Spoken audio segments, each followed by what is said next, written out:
مجھے معلوم ہے، مجھے دیکھ کے آپ کے ہاں وہ شوق بیدار نہیں ہوا جو آپ کو دیکھ کر میرے دل میں گونجا تھا۔ میں نے دھڑکتی آواز میں کہنا چاہا، یہ بات نہیں ہے۔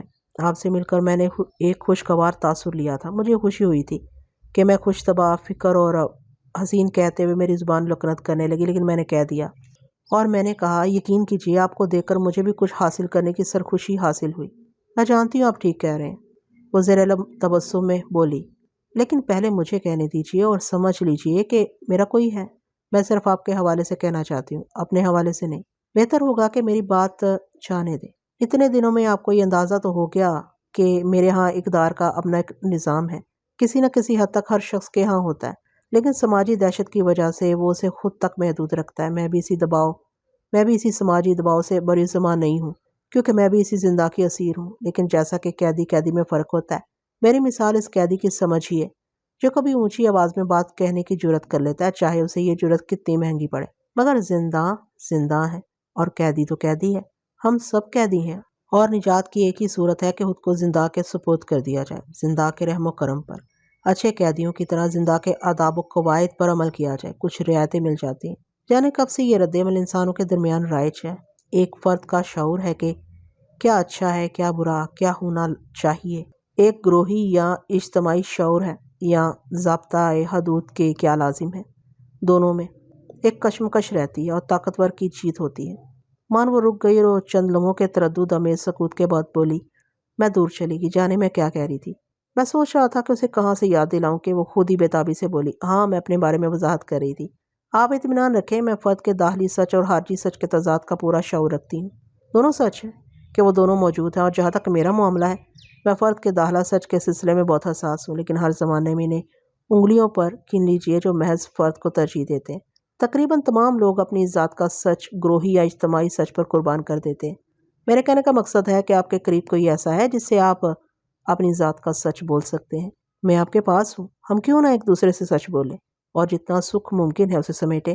آپ ایک صاحب دل، صاحب فکر نوجوان ہیں۔ مجھے بتائیے، یہ گھٹا کیسی ہے جو آپ کے چہرے پر امڑی رہتی ہے؟ کون سی کمی ہے جو آپ کو اتنا اجیرن کیے ہوئے ہے؟ کسی نے آپ سے چھین رکھا ہے؟ مجھے بتائیے، یہ سب کیا ہے، کس لیے ہے؟ اس کے لہجے کی دلسوزی سے میرا سینہ کٹنے لگا۔ میں نے جھجھرائی آواز میں کہا، کیا بتاؤں؟ کچھ بتانے کو ہو تو بتاؤں بھی۔ میں سمجھ سکتی ہوں کہ آدمی کا دکھ ہی کبھی اس کی متاع بن جاتا ہے، اس کی انا، اس کا سرمایہ۔ پھر آدمی کو گرد و پیش کی ترغیبات سے کوئی غرض نہیں رہتی۔ میں آپ کو یقین دلاتی ہوں کہ یہ سرمایہ ضائع نہیں ہوگا۔ ہو سکتا ہے ہم کسی نتیجے پر پہنچ سکے، کوئی تدبیر نکل آئے۔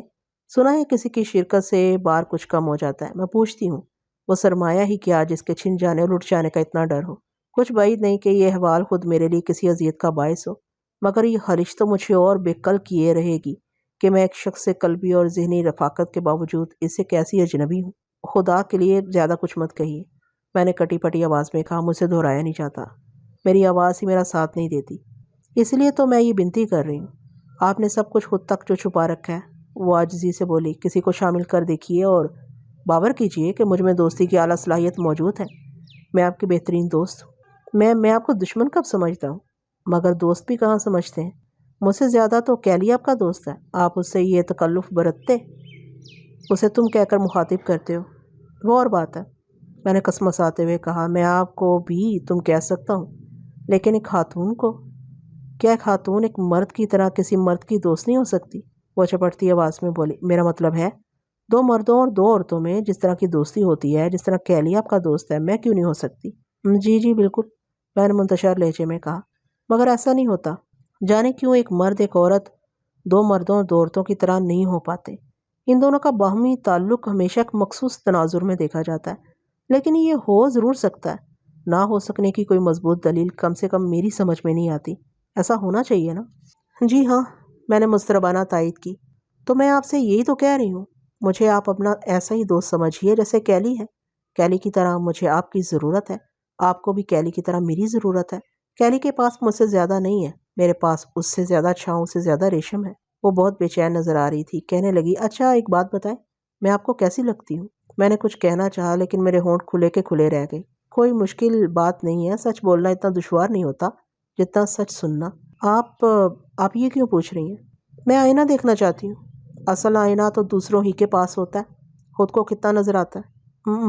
مگر اس میں جاننے کی کیا بات ہے؟ میں نے بے ربطی سے کہا، آپ کو نہیں معلوم؟ میری ہوش گمانی بھی ہو سکتی ہے۔ کیسی باتیں کر رہی ہیں آپ؟ پھر ہم یہاں میں نے کٹی پٹی آواز میں کہا، تائید کی کیوں ضرورت محسوس ہوئی آپ کو؟ میرے دل میں آپ کے لیے بہت عزت ہے۔ آپ ایک نہایت نفیس، ذہین اور دردمند خاتون ہیں، اور کیا کہوں، میں خوبصورت لڑکی نہیں ہوں کیا؟ جی جی جی ہاں، یقیناً، میں نے بدحواسی سے کہا۔ مجھے دیکھ کر آپ کے دل میں نرم لطیف احساسات نہیں ابھرتے؟ کیوں نہیں، کیوں نہیں؟ گیتا کے گھر اس دن میں نے آپ سے یہی بات کہنے کی کوشش کی تھی، شاید آپ بھول گئے۔ نہیں، مجھے یاد ہے، مجھے اچھی طرح یاد ہے۔ یاد ہے تو آپ نے توجہ نہیں کی۔ میں نے کہا تھا، بڑی چھاؤں کی آس میں آدمی راستے کی چھوٹی بڑی چھاؤں سے کیوں کنارہ کیے ہوئے؟ اور میں نے کہا تھا کہ تیسرے یا چوتھے آدمی کی شمولیت کوئی حق تلفی یا بدعہدی نہیں ہے۔ وفا ایک اعلیٰ ترین قدر ہے، مگر یہ کوئی معاہدہ نہیں۔ معاہدے صرف تجارتی، سیاسی اور سماجی ہوتے ہیں، وفا کوئی معاہدہ نہیں۔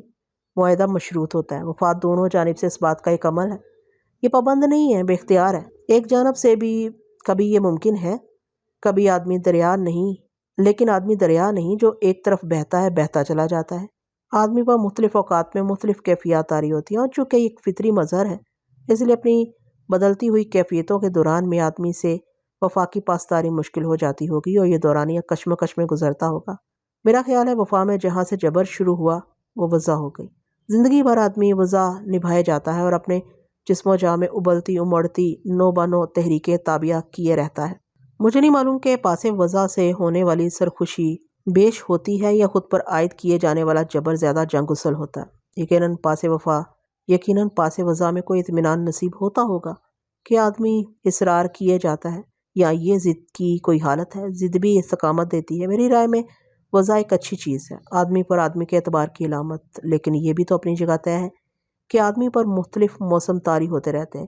وضع کا پاس احساسات اور جذبات کی قیمت پر نہیں ہونا چاہیے۔ تشنہ لبی اور تلاطم کے کسی موسم میں آدمی کو دریا کا رخ کرنے یا ساحل کی جستجو کرنے کی رعایت ملنی چاہیے۔ مخالف سمت میں اپنی ذات کے سفر سے تو آدمی میں دراڑیں پڑ جاتی ہوں گی۔ وہ کچھ گھبرا سی گئی اور مسکرا کر بولی، آپ سوچتے ہوں گے میں کتنی دور دور چلی جاتی ہوں۔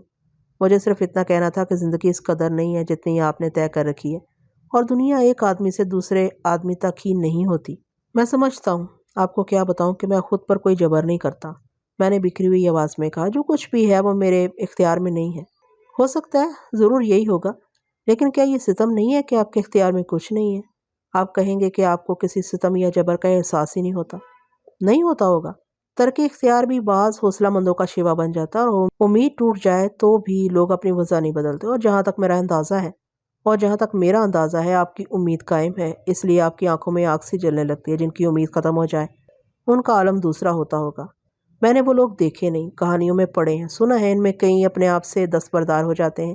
اختیار ترک دنیا نہیں ہے، لیکن پھر اور کیا ہے؟ میں سمجھتی ہوں یہ آخری درجے کی شکست خوردگی ہے۔ بہرحال میں تو اس شخص کی بات کر رہی ہوں جس کی امید قائم ہے، اور جس کے خوابوں کا سلسلہ منقطع نہیں ہوا ہے، جس کی آنکھیں پوری طرح کھلی ہیں اور مناظر کے ساتوں رنگ پوری طرح اخذ کرتی ہیں۔ وہ شخص جو چوراہے پر ایک سمت نظر ٹکائے کھڑا ہے۔ اس کی نظر تو ایک سمت ہے، مگر راستے اسے اور بھی نظر آ رہے ہیں۔ وہ ان راستوں کا رخ نہیں کرتا، مگر راستے اس کی آنکھوں سے مسدود نہیں ہوئے ہیں۔ مجھے تسلیم ہے کہ آپ کو اپنی یکسوئی اور ارتکاز کی تلاش و انتظار سے ایک گنا آسودگی ملتی ہے، اور یہ محض وضع و مروت نہیں ہے۔ اسے وضع و مروت سے موسوم کر کے عرضہ نہیں کیا جا سکتا۔ یہ مسلسل سوزش کسی گہری ذہنی اور قلبی واردات کے بغیر ممکن نہیں۔ اس کا تعلق جسم سے اتنا نہیں جتنا ماورائے جسم سے، یعنی روح سے ہے۔ کوئی شخص جو روح میں اتر گیا ہے، ایک شخص جو رشا و رگ میں سما گیا ہے۔ یہ کوئی فسانہ نہیں، ایک جیتی جاگتی حقیقت ہے۔ لیکن آپ ایک حساس اور ذی ہوش انسان ہیں، ہر اعتبار سے ایک مکمل آدمی۔ یہ کیسے ممکن ہے کہ کبھی کسی لمحے آپ کو اپنے گرد و پیش اور اپنی طرف دیکھنے کی فرصت نہ ملتی ہو، آپ آئینہ نہ دیکھتے ہوں؟ میں انہی سرکش اور سرگردہ لمحوں کی طرف اشارہ کر رہی ہوں کہ آخر آپ ان کا کرب کیوں سہتے ہیں؟ ایسے میں ٹھنڈک کا کوئی گوشہ میسر آتا ہے تو اسے غنیمت جانیے، اور اگر یہ سب کچھ میرا گمان ہے تو پھر یہ گرد کیسی ہے؟ وہ الجھی ہوئی آواز میں بولی، چہرے پر بادل کیوں چھائے ہوئے ہیں؟ سمجھ رہے ہیں آپ؟ ہاں، میں نے بے قراری سے کہا۔ وہ رک گئی اور چند لمحوں کے سکوت کے بعد ٹھہرے ہوئے لہجے میں بولی، سنیے، میں جو اتنا کچھ کہہ رہی ہوں اسے کوئی شکوہ یا اعتراض مت جانیے۔ آپ مجھے ایک ہوش مند لڑکی سمجھتے ہیں تو میرا بیان توجہ اور اعتنا کا سزاوار ہے۔ میری غرض کیا ہے؟ میری غرض و غایت صرف آپ ہیں۔ یہ میرے لیے اتنا نہیں جتنا آپ کے لیے ہے، میرے لیے صرف اتنا ہے کہ میں آپ کو بطور خاص خوش دیکھنے کی آرزومند ہوں۔ میں آپ سے کیا کہوں اور کس قدر کہوں؟ میرا جی چاہتا ہے کہ میں آپ کے کسی کام آؤں۔ یہ خدا ترسی نہیں، نہ آپ نے کوئی سوال کیا ہے، نہ مجھے کسی چارہ گری اور جادوگری کا دعویٰ ہے۔ ہر ایک کا جادو ہر ایک کے لیے کارگر نہیں ہوتا، اور اپنی اپنی نسبت کی بات ہے۔ میں بھی ایسی کوئی نسبت اپنی رگوں میں محسوس کرتی ہوں کہ آپ میرے لیے اس تصور کے مانند ہیں جو میں نہ بنا سکی، لیکن آپ سے میری کوئی نسبت سر بسر میرا معاملہ ہے اور آپ کے اس بات سے مشروط نہیں۔ میرے نزدیک دوستی میں تجارت کی طرح لین دین نہیں ہوتا، یہ تو حساب پیمانے سے سوا کوئی چیز ہے اور پسند اور شوق کی بات ہے۔ میں آپ کو بتاؤں، میں نے خود سے پوچھا تھا کہ میں کون ہوں، میرا کیا جواز ہے، میں اس قدر متوحش کیوں ہوں؟ مجھے اطمینان ہو گیا تھا کہ میرا جواز میرا احساس ہے، میرا جواز وہ تاثر ہے جو ایک آدمی دوسرے آدمی سے قبول کرتا ہے، اور یہ کوئی وحشت نہیں، یہ تو ایک بے کنار جذبہ ہے۔ یوں کہیے کہ ایک شاہکار تصویر کو گرد و غبار کی جگہ کے بدلے محفوظ دیوار پر آویزہ دیکھنے کی تمنا نے خود کو باور کرانے کی کوشش کی کہ کہیں یہ جسارت مداخلت بے جا تو نہیں۔ کنکر پھینکنے کے مترادف میری انا کی کوئی سازش، میرے جسم و جاں کی کوئی شورش، ایک تالا ازماں امیر کا شوق مارکا آرائی، شغلے کوچہ گری، یہ کیا ہے؟ یہ کوئی نفسی گرا ہے؟ مجھ میں کوئی سودا سمایا ہے؟ میں نے اچھی طرح اطمینان ہونے کے بعد ہی سلسلہ جنبانی کی ہے۔ میں نے اس کو یقین دلایا کہ میرا ارادہ نہایت متوازن ہے۔ میرا مقصد ایک عزیز ترین اور نفیس ترین دوست کی دلجوئی دلداری ہے، اور کوئی نقش رگ و ریشہ میں پیوست ہے تو اندیشہ ضیاء فضول ہے۔ اس میں کسی کا حرج نہیں، نہ میرا نہ آپ کا، اس میں دونوں کا بھلا ہے کہ دو آدمی اس جنگل میں اپنے راستے ڈھونڈتے پھرتے ہیں، اور جب تک راستے عیاں نہیں ہو جاتے ایک دوسرے کا سہارا بنے ہوئے ہیں۔ میں نے اتنی صراحتیں یوں کی ہیں کہ کوئی بہام نہ رہے، آپ کو اعتبار آ جائے کہ آپ کا کوئی ضرر نہیں ہے۔ یہ آپ کیا کہہ رہی ہیں؟ میں نے ہجانی آواز میں کہا۔ اعتبار کا لفظ غالباً بے محل ہے، مگر پھر مجھے اور کیا کہنا چاہیے؟ وہ تیورا کے بولی، بہرحال اسے ایک تجویز سمجھیے، معتبر دوست کی طرف سے ایک تجویز۔ ممکن ہے میں نے کچھ زیادہ ہی اخذ کر لیا ہو اور یہ سب کچھ میری فہم سے متجاوز ہو۔ میں جاننا چاہتی ہوں کہ پھر یہ کیا ہے؟ آپ مجھے شامل کریں گے تو میرے لیے سرخوشی کی بات ہوگی۔ آپ کے لیے اسے دہرانا مشکل ہے تو میں اصرار نہیں کروں گی۔ پھر اس محبت کو تبادلہ خیال سے زیادہ وقت نہ دیجیے۔ میں آپ کے سامنے موجود ہوں اور کسی وقت بھی آپ سے دور نہیں ہوں، اور ہمارے پاس مال و دولت کی طرح وقت کی بھی قلت نہیں ہے۔ مجھے اس کے سوا اور کچھ نہیں کہنا ہے کہ آپ کی دانست میں میرے پاس کوئی نرمی، خلاوت و گداس ہے تو آپ کو کیا آ رہا ہے؟ مجھے یقین ہے کہ میرے پاس آپ کے لیے بہت کچھ ہے۔ جی ہاں، میری آواز لڑکھڑا رہی تھی۔ مجھے کوئی آر نہیں ہوتا۔ یہ تو میرے لیے مجھے کچھ سجا ہی نہیں دے رہا تھا میں کیا کہنا چاہتا ہوں۔ میں نے بمشکل کہا، کون کس کے لیے اتنا سوچتا ہے؟ مجھے کوئی اندازہ نہیں تھا کہ آپ میرے لیے اس قدر… نہ خدا کے لیے کسی ممنونیت کا اظہار مت کیجیے، یہ میرے لیے کسی صدمے سے کم نہیں ہوگا۔ وہ تجاجی لہجے میں بولی، کیا میری گزارش کا اتنا ہی خلاصہ ہے؟ پھر میں آپ سے کیا کہوں؟ میں نے گھٹی ہوئی آواز میں کہا، ہو سکے تو مجھے شریک کیجیے، مجھے کچھ بتائیے۔ کیا بتاؤں؟ آپ نے سبھی کچھ تو خود کہہ دیا ہے۔ ٹھیک ہو گیا ہے کیا؟ وہ ہچکچاتے ہوئے بولی۔ میرا دل بری طرح دھڑکنے لگا۔ لمحوں تک مجھ پر کوئی سناٹا طاری رہا، جیسے میرے جسم و جاں میں جان ہی نہ رہی ہو۔ میں بت کی طرح اسے گھورتا رہا۔ یکایک اس نے میرے ہاتھ تھام لیے اور اضطراری انداز میں انہیں دباتے ہوئے بولی، کون تھا ایسا؟ کس نے یہ ستم کیا؟ میں نے اسے کچھ بتانا چاہا، لیکن ایسا لگا جیسے دوسرے لمحے مجھ پر کوئی بجلی گر جائے گی، اور موان میرے جی میں آیا کہ میں کشتی سے کود جاؤں، میں سمندر کی گہرائیوں میں خود کو غرق کر دوں۔ اس نے میرے ہاتھ زور سے جکڑ رکھے تھے، ان کی تپش سے میرا سارا جسم ہی پگھلنے لگا تھا۔ میں نے اسے اپنی آنکھیں چھپانا چاہیں، اپنے آپ کو بھی چھپانا چاہا، لیکن مجھے اپنا یارہ ہی نہیں رہا تھا۔ جانے مجھے کیا ہوا، میری آنکھوں سے بے تحاشا آنسو بہنے لگے۔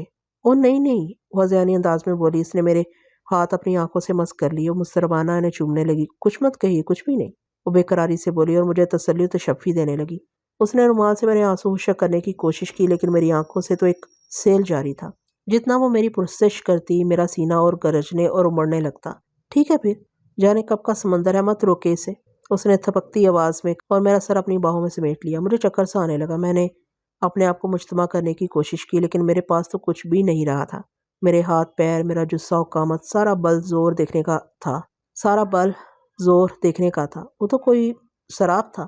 میرے جسم پر تو جا بجا آبلے پڑے ہوئے تھے، نس نس میں ٹیسیں اٹھ رہی تھیں۔ میری حالت اسحاق بصر و دشت نور کی تھی۔ بے شمار سورج گزرنے کے بعد جیسے کوئی دیوار دکھائی دے اور وہ اپنی سدھ بدھ کھو بیٹھے، چھاؤں میں آ کے اس کے دستوں بازو اینٹنے اکڑنے لگے ہوں، جیسے سارا وجود ریزہ ریزہ ہو جائے۔ رما کے ہاتھوں میں ایسی نرمی و لپک تھی، ایسی شفقت اور تپاک تھا کہ آدمی کو ڈھیر کر دے، آدمی کا دم نکل جائے۔ وہ میرے سارے آنسو، سارا درد جیسے اپنے اندر جذب کرنے کے لیے بے کل تھی۔ میں بچوں کی طرح اس کی باہوں میں بلکتا رہا۔ مجھے کچھ خبر نہیں کہ اس نے کیا کہا، میں نے کیا سنا، اور خود میں کیا ہذیان میں بکتا رہا۔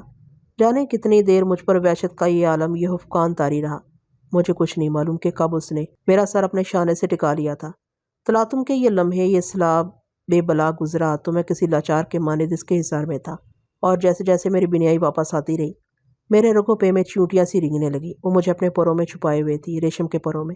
میں نے نکلنا چاہا تو اس نے اپنی گرفت اور مضبوط کر لی۔ میں نے کوئی مزاحمت نہیں کی کہ اس شکستہ حالی اور تن دریدگی میں اس کا حلقہ میرے لیے گوشۂ راحت بنا ہوا تھا۔ اس کے لمس، اس کے زیر و زبر انفاس میں بہت ٹھنڈک تھی، لیکن یہ چند لمحوں کا خواب تھا کہ مجھ پر میرے حواس غالب آ گئے۔ میری مضطرب نظریں اس کے چہرے پر منڈلانے لگی۔ اس کے لبوں کے گوشے بھڑک رہے تھے۔ اس کی آنکھیں کچھ زیادہ بڑی، گہری اور چمکیلی لگ رہی تھیں، ڈوبی ڈوبی آنکھیں۔ کسی تقدر یا تردد کی بجائے اس کے چہرے پر سکون چھایا ہوا تھا۔ کھلا کھلا چہرہ، مجھے ندامت نے آ گھیرا۔ کھلا کھلا چہرہ، مجھے ندامت نے آ گھیرا۔ میں نے کچھ کہنا چاہا۔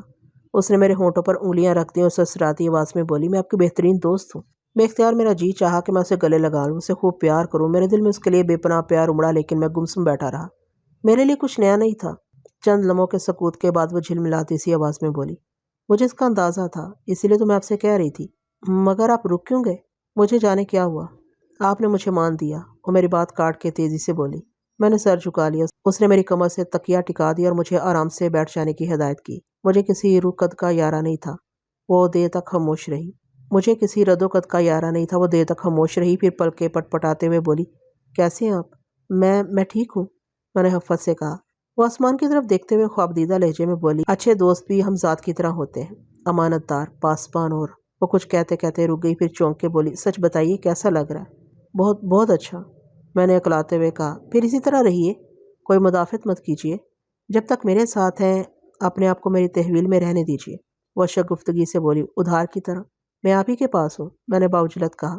اس کے بالوں کی گرہ کھل گئی تھی اور ہوا سے بال لہرا رہے تھے۔ وہ سر جھٹک کے انہیں بار بار چہرے سے ہٹاتی تھی، پھر اس نے گرہ باندھ لی اور سکون کا سانس لیا۔ بادل آپ کے برسے اور جی میرا ہلکان ہوا ہے، وہ لہراتی ہوئی آواز میں بولی۔ کشتی دھیمی دھیمی رفتار سے چل رہی تھی۔ ہم نہ جانے کتنی دور آ گئے تھے، تاہم ابھی تک دور ساحل کی روشنیاں ٹمٹماتی نظر آ رہی تھی۔ رما نے پیچوں کے درمیان لٹکی ہوئی کوئی ڈوری کھینچی تھی کہ دوسری طرف سے ایک ملہ نمودار ہوا۔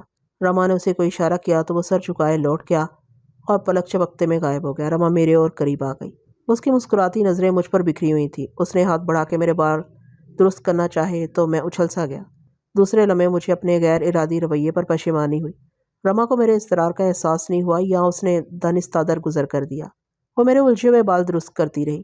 میری رگوں میں خون جمنے لگا تھا۔ میں دیکھتا رہا کسی تماشائی کی طرح۔ اس نے میرا سر اپنے زانوں پر رکھ لیا۔ میرے ہاتھ پاؤں پھر سن ہونے لگے۔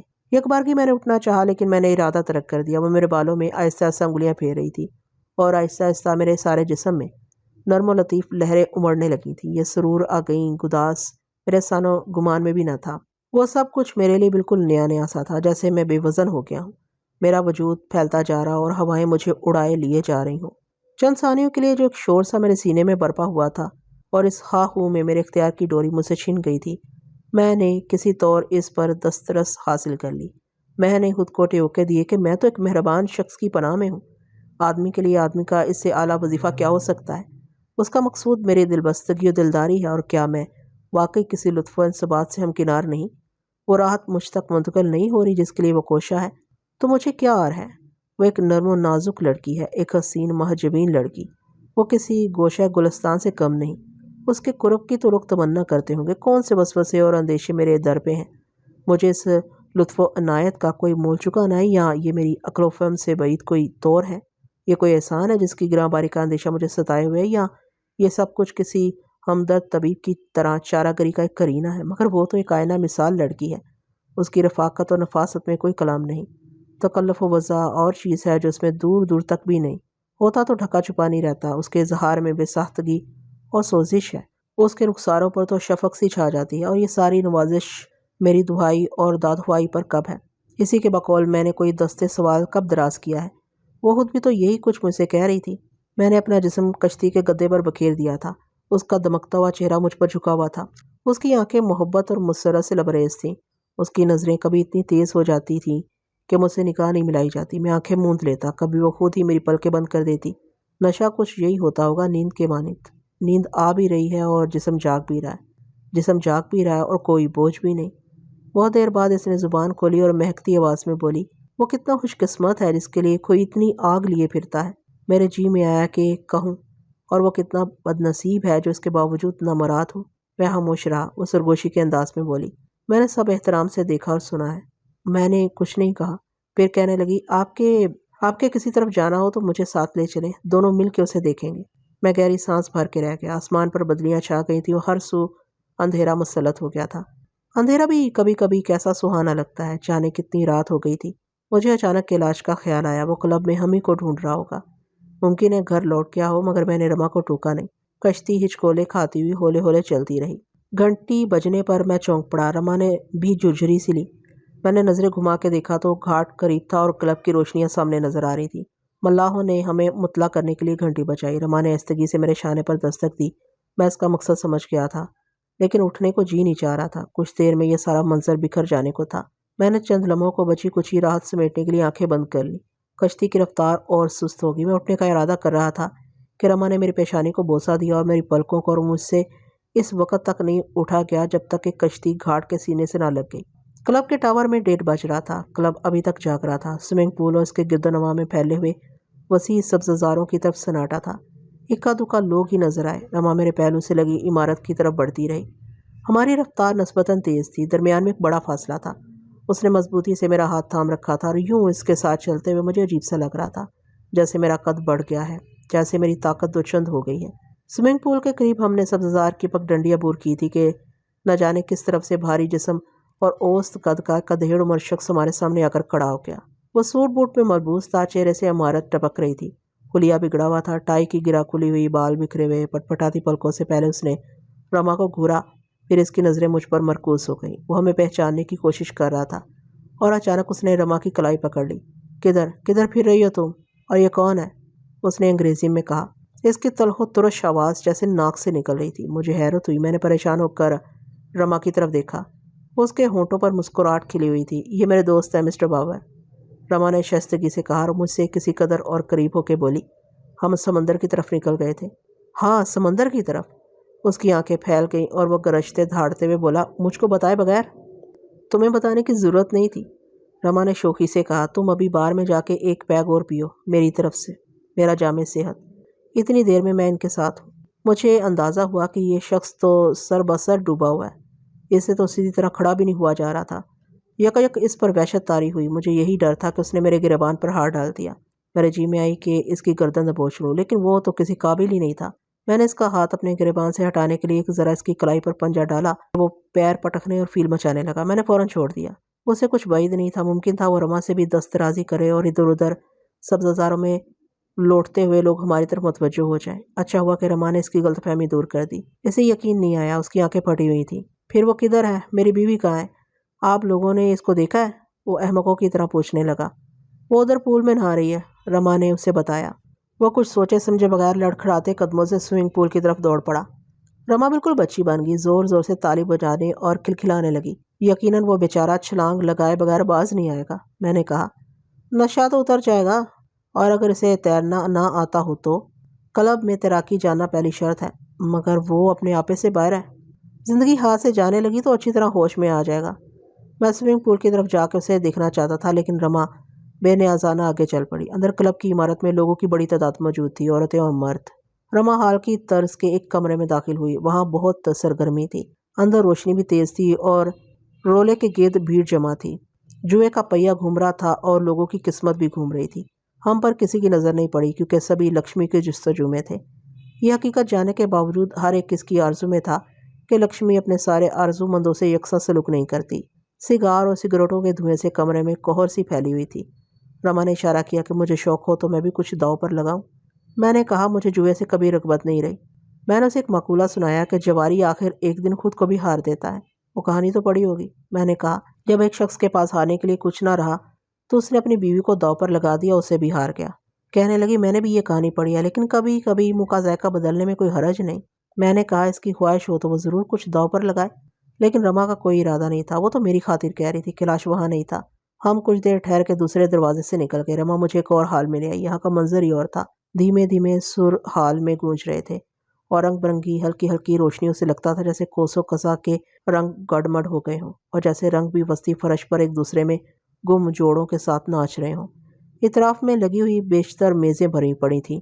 ہم نے کیلاش کو کئی جگہ تلاش کیا، کافی ہاؤس میں، بلیڈ روم میں، ڈائننگ ہال بند ہو چکا تھا۔ کیلاش ہمیں لابی میں بیٹھا نظر آیا، وہ شطرنج کھیل رہا تھا۔ ہمیں دیکھ ایک دم کھڑا ہو گیا، اس کے چہرے پر کئی رنگ آئے، لیکن اس سے پہلے کہ وہ برہمی کا اظہار کرتا، رما نے اسے اور تنگ کیا۔ آہ کیلی، ہم سمندر میں دور تک نکل گئے تھے، وہ دیدے نچاتے ہوئے بولی۔ معلوم ہے، میں کب کا اسپتال سے آ گیا تھا، کیلاش نے کاٹ کھانے والے انداز میں کہا۔ تم نے گھنٹے 2 گھنٹے کے لیے کہا تھا، رما سادگی سے بولی۔ میں ٹھیک گھنٹے بھر بعد آ گیا تھا، مجھے یہی اندیشہ تھا کہ تم جلد واپس نہ آ جاؤ۔ کیا مطلب؟ کیلاش بدحواسی سے بولا۔ پھر تم بھی ساتھ چلتے اور لطف آدھا رہ جاتا، آدھے میں تم شریک ہو جاتے۔ کیلاش نے رما پر مکہ تان لیا۔ رما جلدی سے میرے پیچھے ہو گئی۔ آپ کا خیال ہے ورنہ؟ وہ مجھ سے مخاطب ہو کر بولی۔ اس کے تیور یہی بتا رہے تھے کہ میری موجودگی مانع نہ ہوتی تو وہ رما کی اچھی طرح خبر لیتا، مگر یہ میرا گمان تھا۔ دوسرے ہی لمحے وہ مجھے مسکراتا ہوا نظر آیا اور مچل کے بولا، دیکھا آپ نے؟ میں نے ندامت آمیز شگفتگی سے کہا، واقعی بہت دیر ہو گئی، بس ہم نکل گئے اور وقت کا احساس ہی نہیں ہوا۔ جب آپ کہیں نظر نہ آئے تو میں سیدھا گھاٹ پر گیا۔ وہاں مجھے معلوم ہو گیا تھا کہ ایک دیسی میم صاحب اور صاحب ابھی کشتی میں نکلے ہیں۔ میں نے سوچا کہ پیچھا کروں، لیکن پھر میں اس طرف چلا آیا۔ جب سے اب تک مصرا جی سے بازیاں جم رہی ہیں اور میں مسلسل ہار رہا ہوں۔ لگتا ہے ابھی ڈاکٹر گیم بھول گیا یا جان بوجھ کے ہارتا ہے۔ کیلاش کے سامنے بیٹھے ہوئے معمر آدمی نے آدھی ہندوستانی آدھی انگریزی میں کہا، ابھی کیا بات ہے رما ڈارلنگ؟ اس کا دل و دماغ اب ان کو ٹھکانے پر نہیں لگتا۔ آپ ٹھیک کہتے ہیں، رما نے بے ساختگی سے کہا۔ کیلی کا دماغی حال آج کل ٹھیک نہیں ہے، کچھ دنوں کے لیے اسے اگر مصرا نے کہا لگایا، نہیں بس اتنا نہیں ہے، ابھی اتنا نہیں ہے، پر اس پر تھوڑا نظر رکھنے کا ہے۔ نوجوان آدمی کھونٹے پر بدکنے لگتا ہے۔ مصرا اٹھ کھڑا ہوا۔ کیلاش نے معذرت کی کہ وہ میرا تعارف کرانا تو بھول ہی گیا۔ اس نے رفتہ لفظوں میں مصرا کو میرے بارے میں بتایا۔ مصرا نے بھی گرم جوشی کا اظہار کیا۔ وہ مجھے اپنے گھر آنے کی دعوت دی، کہنے لگا وہ ہمیشہ نوجوانوں کے ساتھ رہتا ہے۔ رما نے لقمہ دیا، اور نوجوان جب نوجوان نہیں رہتے تو دوسرے نوجوان لوگوں کو شکار کرتا ہوں۔ یہ تو کوئی بات نہ ہوئی مصرا جی، ایک دن آپ ہم سے بھی منہ پھیر لیں گے۔ مصرا پہلے تو لاجواب سا دکھائی دیا، پھر شانے اچکا کے بولا، یہ تو تم پر ہے ڈارلنگ، ابھی کتنی دیر تم خود کو نوجوان سمجھتی ہو؟ یاد رکھو، جوانی نوجوانی کا تعلق عمر سے نہیں، اپن کی طرح۔ مجھے یاد آیا چند دن ہوئے کسی اور نے بھی کہا تھا کہ عمر کا تعلق تو ارادے سے ہے۔ میرا جی بھی یہی بات کہہ رہا تھا، کہنے لگا، ابھی میرے کو دیکھو، اپن تم کو کتنا ہی کھوسٹ دکھائی دے، ایک نمبر نوجوان آدمی ہو، تم سے عشق کرنے کو ہر دم تیار ہوں۔ واقعی؟ رما اچھل پڑی اور کھلکھلا کے بولی، میرے خدا، میری تو آج سے نیند گئی۔ مصرا ہنستا کہے لگاتا ہوا چلا گیا۔ ہم تینوں نے اسے روکنے کی کوشش کی، لیکن وہ جمی ہوئی بازی منتشر کر چکا تھا۔ اسے رقص کا جانے کی بھی جلدی تھی، حالانکہ رقص کی محفل اب تمام ہوا چاہتی تھی۔ اس کے بقول چند منٹ رقص کیے بغیر وہ ٹھیک طرح سو نہیں پاتا۔ مصرا کے جانے کے بعد کیلاش کو جیسے فرصت ملی، وہ مجھے دیکھنے لگا ہمکتی نگاہوں سے، پھر اس نے میرے بازو پکڑ لی۔ آپ نے اچھا کیا، وہ تمتماتی آواز میں بولا۔ کشتی کی سیر کلب کی سب سے بہترین تفریح ہے۔ کیسے تازہ تازہ لگ رہے ہیں، مجھے تو پہچاننے میں دشواری ہو رہی تھی۔ سچ پوچھیے تو آپ کا چہرہ دیکھ کے ساری کوفت دور ہو گئی۔ اس نے آپ کو زیادہ پریشان تو نہیں کیا؟ جی یہ تو نہایت، میری سمجھ میں نہیں آیا کہ کیا کہوں، میں بال کھا کے رہ گیا۔ کیلاش نے مجھے وضاحت بھی نہیں کرنے دی۔ اسے بھوک لگ رہی تھی، بے چینی سے بولا، آپ نے کچھ کھایا پیا بھی؟ یہ رما تو ہوا پہ زندہ ہے، یاد نہ دلاؤ تو برسوں تک نہ کھائے۔ مجھے یقین ہے اس نے آپ سے پوچھا تک نہیں ہوگا۔ میرا تو برا حال ہے، بتائیے کیا کھائیں گے آپ کیا ملے گا یہاں؟ رما چہک کر بولی، اب تو شاید بینگن بھی نہ ملے، سیدھے گھر کیوں نہ چلیں؟ کیلاش نے منہ بنا کے کہا، گھر تک پہنچتے پہنچتے تو دیہانت ہو جائے گا۔ اس نے کسی تاخیر کے بغیر بیرے کو حکم دیا کہ جو کچھ بھی جلد سے جلد لا سکتے ہو لے آؤ۔ تھوڑی دیر میں 2 بیروں نے پلیٹیں اور ڈشیں میز پر چون دی۔ زیادہ تر خشک چیزیں تھیں، کیلاش سے برداشت نہیں ہو رہا تھا۔ میری بھوک بھی کھلی ہوئی تھی۔ تینوں نے سیر ہو کر کھایا۔ کھانا تو ہے جیسا تھا، عمدہ تھا۔ کھانے کے دوران میں ان دونوں کی نوک جھوک کا لطف مستزاد تھا۔